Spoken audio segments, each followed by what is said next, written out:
Let's bring our U.S. Report regular, former White House Chief of Staff and Senior Advisor at Bondi Partners, Mick Mulvaney.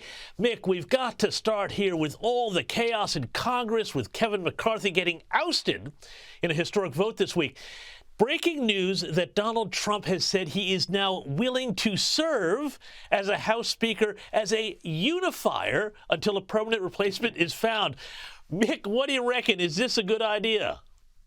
Oh, James, who knows where to start? I may be looking for the opportunities to help do this show from Australia more frequently, because this place is starting to get really, really crazy. I found out about an hour ago that Donald Trump intends to go to Washington, D.C. on Tuesday with an eye towards possibly seeking the position of Speaker of the House. This is the most bizarre thing I've heard in Washington, I think, ever. And I've been in Washington for 10 or 12 years. It's completely unclear what is happening. By the way, for your viewers' information, it's a strange rule in the United States of America, but the Speaker of the House, our leader of our lower chamber, does not need to be an elected official who's a member of that chamber. It can literally be any person. In fact, it doesn't even have to be a citizen, I don't think. It's just a person. So Donald Trump technically could be the Speaker of the House. My guess, James, and it's just guessing at this point because no one knows what's happening up in Washington right now, is that he is either serious about this and thinks it will somehow distract from his criminal investigations, or he wants to be a kingmaker where he might be able to control 50 or 60 votes to be able to determine who is the Republican speaker now that Kevin McCarthy has been deposed. But if that doesn't sound like it makes much sense, it doesn't make much sense because Washington doesn't make much sense right now.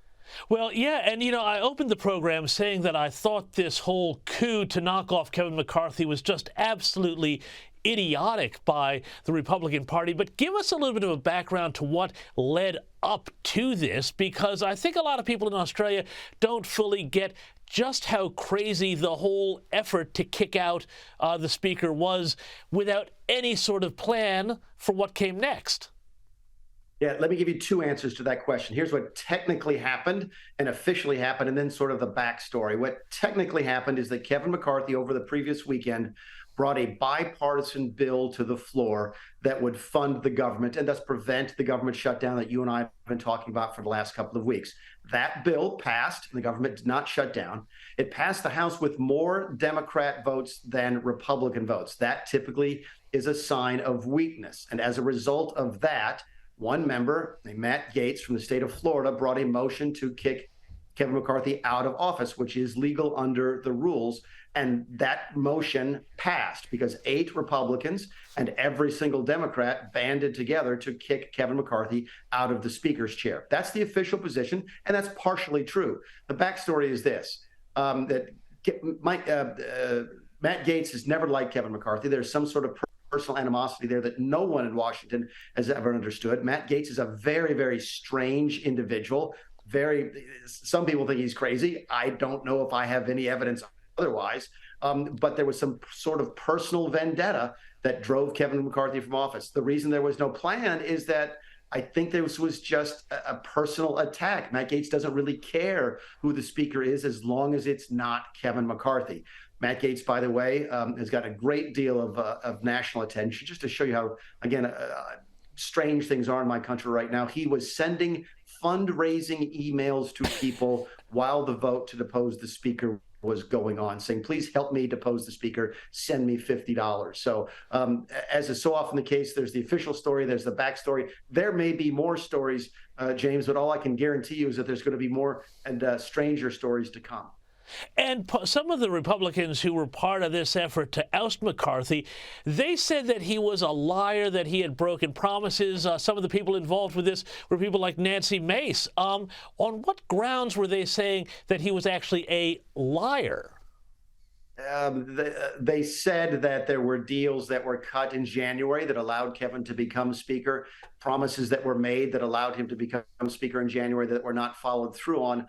All I know is I was in Washington during the vote, had a chance to watch it up close. And what I saw was the people who actually cut the deal in January with Kevin McCarthy, who said, no, that Kevin McCarthy's done exactly what he said he has done. There was one member most of these folks are friends of mine, but one of them and I are fairly close, and we have been through some speaker battles before. We got elected together in 2010. We fought John Boehner in 2013, fought against Paul Ryan after that, and so forth.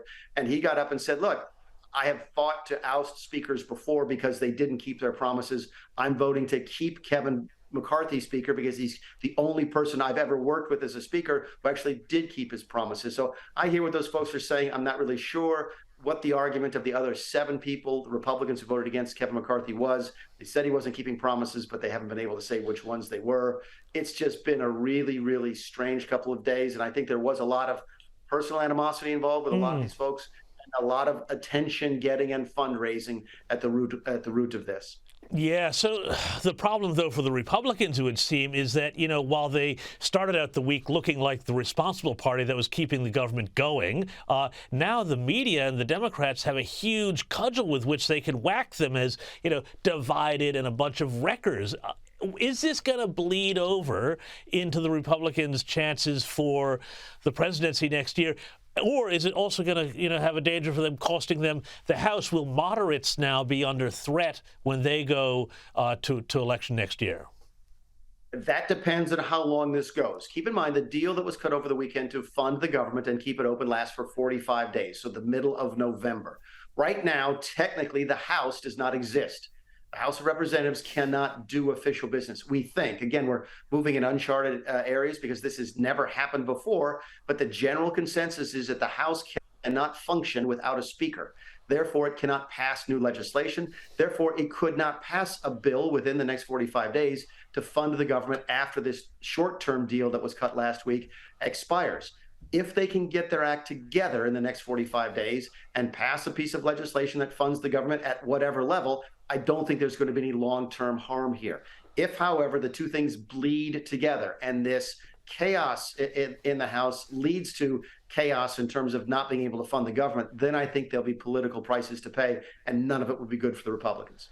And finally, Mick, just a quick question about this bizarre story about Nancy Pelosi getting kicked out of her office, her actual physical office in the Capitol.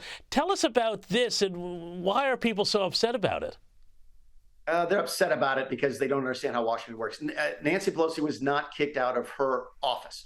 She was kicked out of a special office that she was given as a courtesy as a former Speaker of the House. It's not usual, James, for Speakers of the House to stick around after they're no longer speakers. Usually, once their speakership is finished, they retire and move on. Nancy chose not to do that. That is her prerogative. She was given a special office in the basement of the Capitol, near where the senators have their private little offices down there. She was kicked out of that office by the Speaker pro tem who took over after McCarthy was deposed. She still has a regular office in the office buildings, just like I did.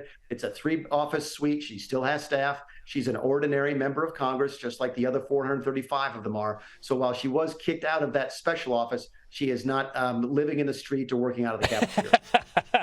Well, that's good to hear. Mick Mulvaney, thank you so much for helping to shed some light on a really messy situation. Can't wait to hear and see what breaks down this coming week.